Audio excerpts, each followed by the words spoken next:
औज़ुबिल्लाहिमिनश्शैतानिर्रजीम बिस्मिल्लाहिर्रहमानिर्रहीम।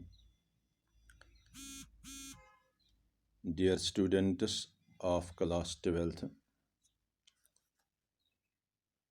जैसा कि आप जानते हैं कि हम केमिस्ट्री में केमिकल बॉन्डिंग में वैलेंस बॉन्ड थ्योरी डिस्कस कर रहे हैं और वैलेंस बॉन्ड थ्योरी का एक इम्पॉर्टेंट टॉपिक हमारे डिस्कशन में है, दैट इज़ हाइब्रिडाइजेशन। तो आपको याद होगा इसमें हमने पिछले लेसन में ये पढ़ा था कि हमारे पास elements like beryllium, boron, carbon हैं। जितने वो बॉन्ड बनाते हैं उतने उनके पास हाफ फिल्ड ऑर्बिटल्स नहीं होते हैं ग्राउंड स्टेट में।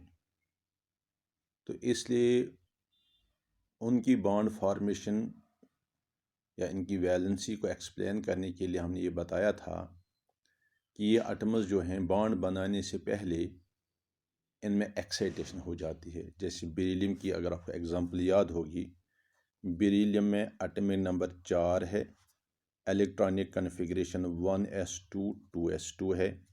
तो ग्राउंड स्टेट में कोई हाफ फिल्ड एटॉमिक ऑर्बिटल नहीं है, इसलिए ये कोई बॉन्ड नहीं बनाएगा। मगर हम देख रहे हैं कि बेरिलियम का कंपाउंड हमारे पास है, बेरिलियम डाइफ्लोराइड। इसका मतलब है कि बेरिलियम ने यहाँ पर 2 बॉन्ड बनाए हैं। तो 2 बॉन्ड बनाने के लिए बेरिलियम के पास 2 हाफ फिल्ड एटॉमिक ऑर्बिटल्स होने चाहिए। इसलिए हम कहते हैं कि जो बेरिलियम है बॉन्ड बनाने से पहले इसमें एक्साइटेशन हो जाती है। तो एक्साइटेशन में क्या होता है, ये 2s का एक इलेक्ट्रॉन जंप करता है 2p में। तो इस तरह से नई इलेक्ट्रॉनिक कन्फिग्रेशन जो बनती है that is 1s2 2s1 and 2px1। तो 2py1 2py और 2pz जो हैं वो ऐसे ही वैकेंट रहते हैं, उनमें कोई इलेक्ट्रॉन नहीं होता है। तो 2 हाफ फिल्ड ऑर्बिटल्स क्रिएट हो गए। अब ये 2 बॉन्ड बना सकता है। तो 2 बॉन्ड बनाने के लिए अब 2 फ्लोरीन एटम अप्रोच करेंगे इस बेरिलियम को। तो नतीजा क्या निकलेगा, चूँकि फ्लोरीन के पास p ऑर्बिटल हाफ फिल्ड होता है, तो एक फ्लोरीन का p ऑर्बिटल आएगा naturally generally that is 2pz। वो 2pz ऑर्बिटल जो है वो बेरिलियम के 2s1 के साथ ओवरलैप करना चाहिए। इसी तरह से दूसरे फ्लोरीन का 2pz जो है वो 2px के साथ ओवरलैप करेगा। इस तरह से जो बॉन्ड्स बनेंगे, एक बॉन्ड बनेगा बिकॉज ऑफ sp ओवरलैपिंग, दूसरा बनेगा ड्यू टू pp ओवरलैपिंग। तो इस तरह से बेरिलियम डाइफ्लोराइड में 2 बॉन्ड बनेंगे, ये डिफरेंट होनी चाहिए। मगर एक्चुअली ये दोनों बॉन्ड्स हर एतबार से आइडेंटिकल होते हैं, एक जैसे होते हैं। इनकी एनर्जी सेम होती है, इनकी बॉन्ड लेंथ सेम होती है, सब कुछ सेम होता है।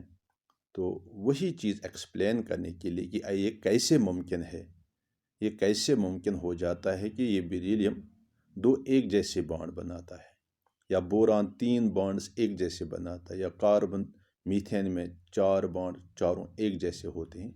उसी चीज़ को एक्सप्लेन करने के लिए फिनोमेना ऑफ हाइब्रिडाइजेशन को इंट्रोड्यूस किया गया है। इससे पहले कि हम एग्जांपल्स लें कैसे होता है, पहले हम देखेंगे कि ये हाइब्रिडाइजेशन फिनोमेना है क्या। हाइब्रिडाइजेशन जो है इसमें क्या होता है, मैं यहाँ पर इसकी डेफिनेशन लिखूँगा। The phenomena of mixing of atomic orbitals of the same atom, atomic orbitals of the same atom with slight differences in their energies.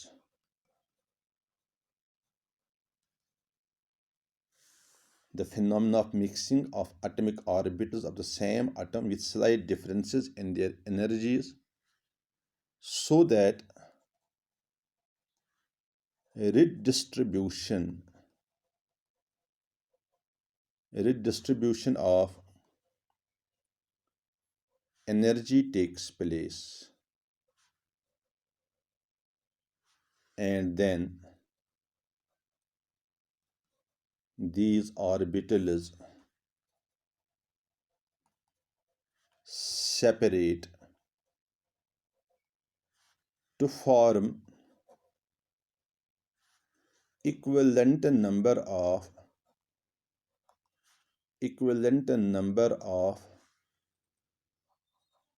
new orbitals with same shape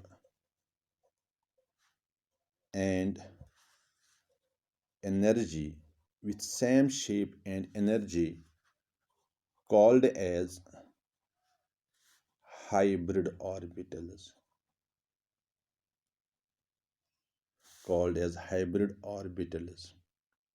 And the process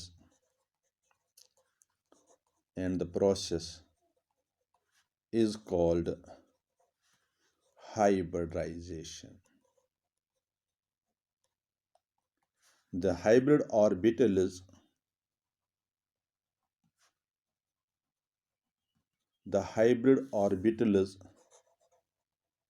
formed stay as far away from each other as possible. As far away from each other as possible in space, and hence take definite shapes.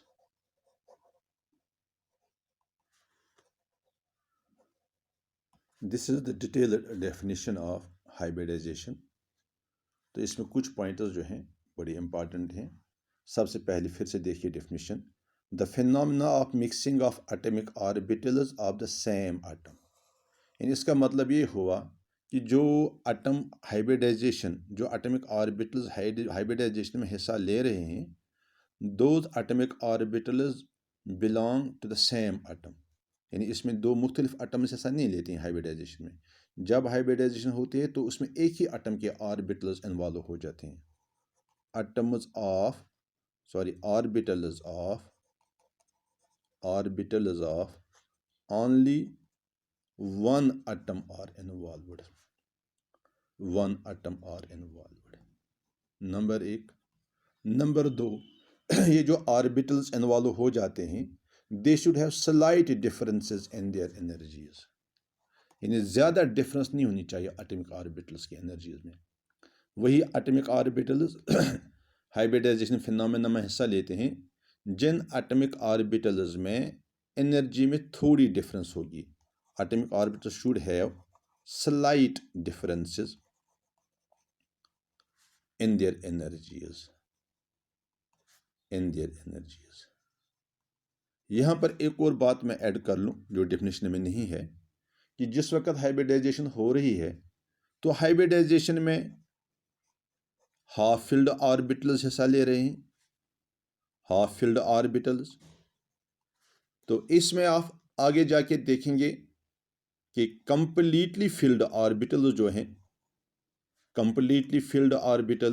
वो भी हिस्सा ले सकते हैं. और इसी तरह से अगर वैकेंट ऑर्बिटल होंगे they can also take part. ये तो ज़रूरत के मुताबिक होता है.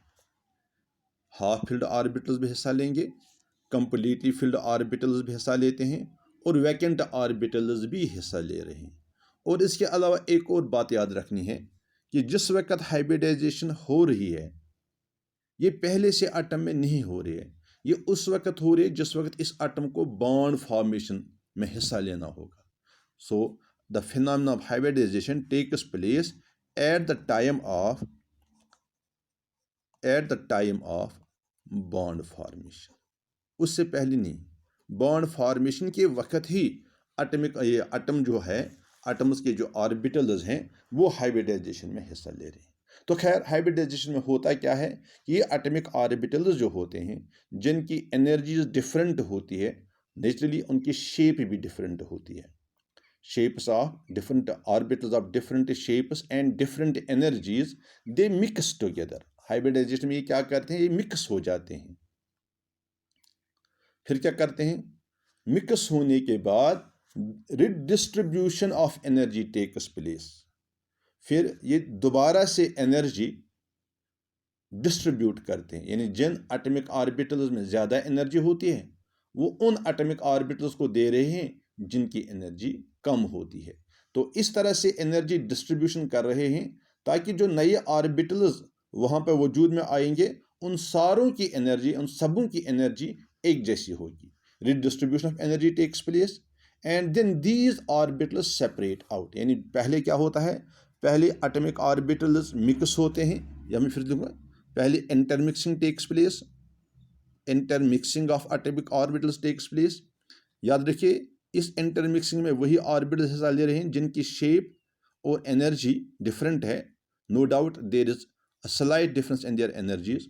तो इंटरमिक्सिंग के बाद क्या होता है, they redistribute their energies, redistribution of energy takes place. तो जब एनर्जी रिडिस्ट्रीब्यूशन हो जाती है तो उसके बाद ये क्या करते हैं, देन दे सेपरेट, अलग, फिर से अलग अलग हो रहे हैं। देन दे सेपरेट, सेपरेट होने के बाद क्या करते हैं, दे फॉर्म, जैसे लिखा हमने, equivalent number of new orbitals, equivalent number of new orbitals with same shape and same energy. यानी जो सेपरेट जो होते हैं, अलग अलग होते हैं, तो अलग होने के बाद ये उतने ही ऑर्बिटल्स बनाते हैं जितने ऑर्बिटल मिक्स होते हैं। अगर दो ऑर्बिटल हाइब्रिडाइजेशन में हिस्सा लेंगे, दो ऑर्बिटल मिक्स करेंगे, तो हाइब्रिडाइजेशन होने के बाद नए ऑर्बिटल्स जो वजूद में आएंगे वो भी उतने ही, दो ही होंगे। जितने ऑर्बिटल्स हिस्सा, अगर 4 ऑर्बिटल हिस्सा लेंगे हाइब्रिडाइजेशन में, तो जो नए ऑर्बिटल्स बनेंगे उनकी तादाद भी 4 ही होगी। अब फर्क ये है कि जो नए ऑर्बिटल्स वजूद में आ जाते हैं ये क्या होते हैं, they are of equivalent and they are equivalent in number. सबसे पहली बात यह है, they are equivalent in number, जितने मिक्स होते हैं उतने ही नए बनते हैं। और दूसरी बात, they are equivalent in energy, इनकी एनर्जी भी सेम होती है और इनकी तादाद भी उतनी ही होती है जितने ऑर्बिटल्स मिक्स करते हैं, और इनकी शेप भी सेम होती है, सेम शेप। तो ऐसे ऑर्बिटल, जब ये नए ऑर्बिटल्स वजूद में आ गए एनर्जी रिडिस्ट्रीब्यूशन के बाद, इन्हीं ऑर्बिटल्स को हम हाइब्रिड ऑर्बिटल्स कहते हैं। These orbitals are called as hybrid orbitals. और ये जो हाइब्रिड ऑर्बिटल्स हैं, जैसे हमने बता दिया, इनकी शेप सेम है, एनर्जी सेम है। तो अक्सर हम क्या करते हैं, these hybrid orbitals are represented by a dumbbell. जिस तरह से पी ऑर्बिटल हम रिप्रेजेंट करते हैं, मगर यहाँ पर फ़र्क ये है कि हम डम्बेल का एक लोब बड़ा बनाते हैं और एक लोब छोटा बनाते हैं। पी ऑर्बिटल में दोनों लोब्स बराबर होते हैं, यहाँ पर एक लोब छोटा एक बड़ा। तो ऐसे ऑर्बिटल को हम हाइब्रिड ऑर्बिटल कहते हैं। तो जितने एटॉमिक ऑर्बिटल्स मिक्स करेंगे उतने ही नए हाइब्रिड ऑर्बिटल्स वजूद में आ जाएंगे। तो इन एटॉमिक ऑर्बिटल्स का इंटरमिक्स होना, फिर एनर्जी रिडिस्ट्रीब्यूशन करना, फिर से अलग हो जाना और equivalent number of atomic orbitals बनाना जिनकी शेप सेम है, जिनकी एनर्जी सेम है, ऐसे ऑर्बिटल्स को हाइब्रिड ऑर्बिटल्स हम कहते हैं। और ये जो सारी प्रोसेस हो गई, इस सारी प्रोसेस को हम हाइब्रिडाइजेशन कहते हैं। तो इसमें एक पॉइंट और इम्पॉर्टेंट है कि जब हाइब्रिड ऑर्बिटल्स वजूद में आ गई, जैसे मैंने पहले कहा कि जितने एटॉमिक ऑर्बिटल्स हिस्सा ले रहे हैं उतनी ही नए हाइब्रिड ऑर्बिटल्स बनते हैं, मगर हाइब्रिड ऑर्बिटल बनने के बाद एक दूसरे से इतना दूर जाके बैठते हैं ताकि इनके दरमियान रिपल्शन कम से कम हो जाए। जैसे यहाँ पर लिखा है, the hybrid orbitals formed city as far away from each other as possible in space and hence take definite shapes. तो एज फार अवे इसलिए रहते हैं ताकि इनके दरमियान रिपल्शन कम हो जाए, और जब रिपल्शन कम हो गई तो उस वजह से क्या होता है, ये स्पेस में एक डेफिनेट शेप अख्तियार कर लेते हैं। तो यही इस वजह है कि ये जो हाइब्रिडाइजेशन है एक तो बॉन्ड फॉर्मेशन तो एक्सप्लेन कर ही लेगी ये, उसके अलावा ये हमें शेप्स ऑफ द मॉलिक्यूल्स भी एक्सप्लेन कर रही है। तो जैसे हम अब एग्जांपल लेंगे इसी बेरिलियम डाइफ्लोराइड की, हम देखेंगे कि इसकी फॉर्मेशन हम हाइब्रिडाइजेशन की बुनियाद पे कैसे एक्सप्लेन करेंगे। तो इससे पहले कि हम बेरिलियम डाइफ्लोराइड के एक्सप्लेनेशन लेंगे, और ये बताना ज़रूरी है कि ये जो हाइब्रिडाइजेशन है ये मुख्तलिफ टाइप्स की होती है, it is of different types. वो डिपेंड इस चीज़ पे करती है कि कितने ऑर्बिटल और कौन कौन से ऑर्बिटल्स हाइब्रिडाइजेशन में हिस्सा ले रहे हैं। मिसाल के तौर पर अगर हम फॉर्मेशन ऑफ बेरिलियम डाइफ्लोराइड की अब हम बात करेंगे, यहीं पे हम साथ साथ आपको समझाएंगे कि टाइप्स ऑफ हाइब्रिडाइजेशन क्या है। फॉर्मेशन ऑफ बेरिलियम डाइफ्लोराइड, तो बेरिलियम डाइफ्लोराइड जो है इसमें बेरिलियम सेंट्रल एटम है। जैसे हम जानते हैं बेरिलियम का एटॉमिक नंबर जो है, जो हम Z से रिप्रेजेंट करते हैं, दैट इज़ 4। इसलिए इसकी जो इलेक्ट्रॉनिक कन्फिग्रेशन है दैट इज़ 1s2 2s2, और इसके 2p ऑर्बिटल्स भी हैं बट दे आर वैकेंट, उनमें कोई इलेक्ट्रॉन नहीं है। ये ग्राउंड स्टेट इलेक्ट्रॉनिक कन्फिग्रेशन है। तो इसका मतलब ये हुआ कि ग्राउंड स्टेट में ये कोई बॉन्ड बनाएगा नहीं। इसलिए बॉन्ड बनाने के लिए ज़रूरी है कि पहले एक्साइटेशन हो जाए। तो एक्साइटेड स्टेट में इसकी इलेक्ट्रॉनिक कन्फिग्रेशन बनती है 1s2 2s1, यानी इसका एक इलेक्ट्रॉन यहाँ जंप करेगा 2p में, तो 2p1 बनेगा। चाहे वो 2px1 हो, 2py1 या 2pz1, कोई भी हो सकता है। तो इस तरह से बेरिलियम में अब दो half filled atomic orbitals create हो गए। जैसे हमने पहले ही बताया कि अगर ये दो हाफ फिल्ड ऑर्बिटल यूं ही बॉन्ड बनाने के लिए इस्तेमाल होंगे तो फिर दो डिफरेंट बॉन्ड्स वजूद में आएंगे, one due to sp overlapping and another due to pp overlapping. मगर एक्चुअली होता क्या है कि दोनों बॉन्ड एक जैसे बनते हैं। इसलिए बॉन्ड बनाने से पहले ये दो ऑर्बिटल, यानी बेरिलियम का s ऑर्बिटल और p ऑर्बिटल, सपोज ये s ऑर्बिटल जैसे हम जानते हैं it is spherical in shape 2s1। इस तरह से p ऑर्बिटल जो है that is dumbbell in shape, तो ये है 2p ऑर्बिटल। ये दोनों डिफरेंट शेप्स के हैं। ये क्या करते हैं, बॉन्ड बनाने से पहले इनमें हाइब्रिडाइजेशन होती है, यानी मिक्स होते हैं, एनर्जी डिस्ट्रीब्यूट करते हैं, फिर नए ऑर्बिटल्स बनाते हैं। अब चूंकि दो ऑर्बिटल कंबाइन हो गए, हाइब्रिडाइजेशन में हिस्सा लिया, तो नए ऑर्बिटल्स जो बनेंगे वो भी दो ही होंगे। तो these are two hybrid orbitals which are formed as a result of hybridization of s orbital and p orbital. क्योंकि इस हाइब्रिडाइजेशन में एक s और एक p ऑर्बिटल इन्वॉल्व हो जाता है, इसलिए इस हाइब्रिडाइजेशन को हम sp हाइब्रिडाइजेशन कहते हैं। सिंपल सी बात है। जैसे मैंने पहले कहा कि जो टाइप ऑफ हाइब्रिडाइजेशन है that will depend upon the nature of the atomic orbitals which will take part in bond formation। क्योंकि नेचर ये है कि एक s है दूसरा p है, इसलिए जो हाइब्रिडाइजेशन हो गई वो sp हाइब्रिडाइजेशन है। इसकी वजह से दो हाइब्रिड ऑर्बिटल्स वजूद में आ गए। अब ये जो दो हाइब्रिड ऑर्बिटल्स बन गए, ये क्या करेंगे, जैसे हमने बताया कि ये एक दूसरे से स्पेस में एक दूसरे से इतना दूर रहते हैं कि इनमें कम से कम रिपल्शन हो। तो जब दो ही ऑर्बिटल हैं तो जाहिर सी बात है ये जो दो ऑर्बिटल्स होंगे they will stay at an angle of 180 from each other. इस तरह से रहेंगे क्योंकि इस डायरेक्शन में क्या होगा, इनकी एनर्जी जो होगी वो रिपल्शन जो होगी वो मिनिमम होगी। इसलिए जितनी रिपल्शन कम होगी उतनी ही ये हाइब्रिड ऑर्बिटल ज़्यादा स्टेबल रहेंगी। तो इसका मतलब है ये जो दो हाइब्रिड ऑर्बिटल्स हैं they remain at an angle of 180। इसलिए हम इस हाइब्रिडाइजेशन का दूसरा नाम देते हैं लीनियर हाइब्रिडाइजेशन। Linear hybridisation. इसमें एक और बात नोट करके रखिए, क्योंकि इसमें एक s ऑर्बिटल और एक p ऑर्बिटल इन्वॉल्व हो जाता है, तो जो नया हाइब्रिड ऑर्बिटल बनता है इसमें s करेक्टर 50% होता है और p करेक्टर भी 50%। s करेक्टर 50% होता है और p करेक्टर भी 50% होता है, क्योंकि दोनों का बराबर हिस्सा बनता है।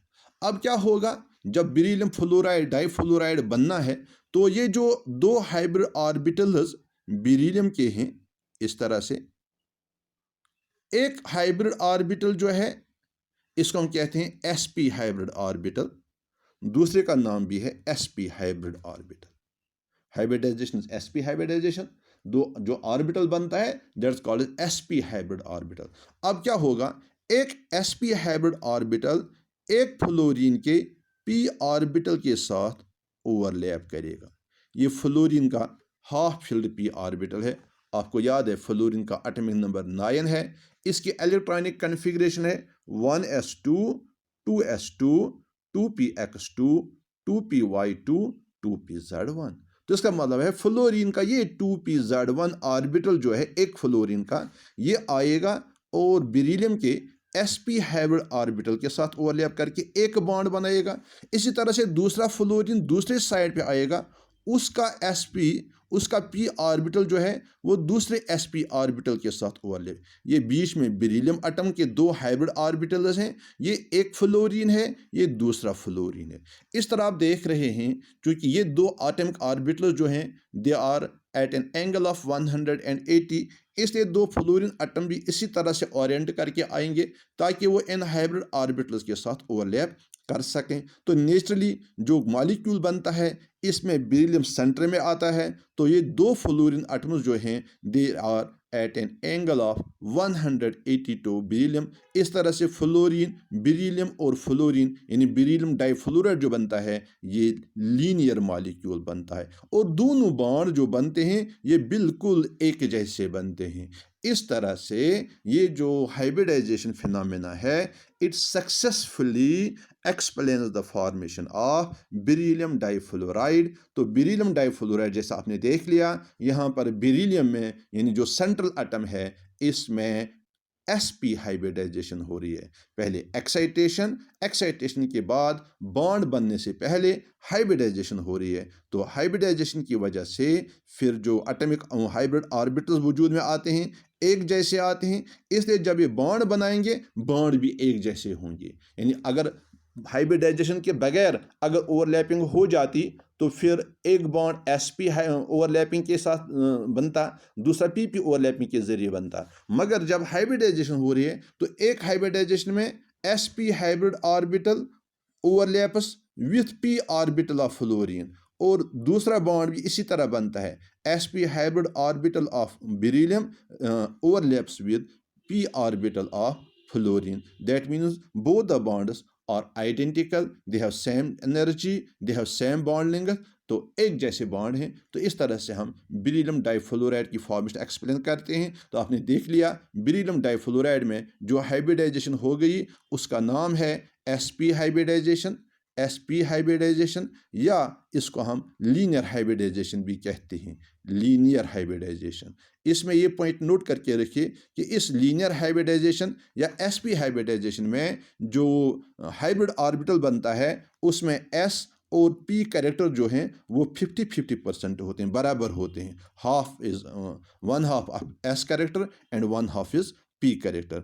और एक बात फिर से याद रखिए कि यहाँ पर जो बॉन्ड एंगल बनता है दैट इज 180 और जहाँ पर भी ये हाइब्रिडाइजेशन होगी sp हाइब्रिडाइजेशन वहाँ पर आप हमेशा यही कैरेक्टर्स देखोगे। यानी मॉलिक्यूल जो बनेगा that will be linear molecule और जो हाइब्रिड ऑर्बिटल्स बनेंगे they will be having 50-50 character of s and p and bond angle will be always 180। तो इस तरह से पहला टाइप है हाइब्रिडाइजेशन का sp hybridization depending upon the nature of orbitals taking part in hybridization। तो इसके और टाइप्स हैं वो हम इंशाल्लाह दूसरे लेसन में डिस्कस करेंगे। Thank you very much.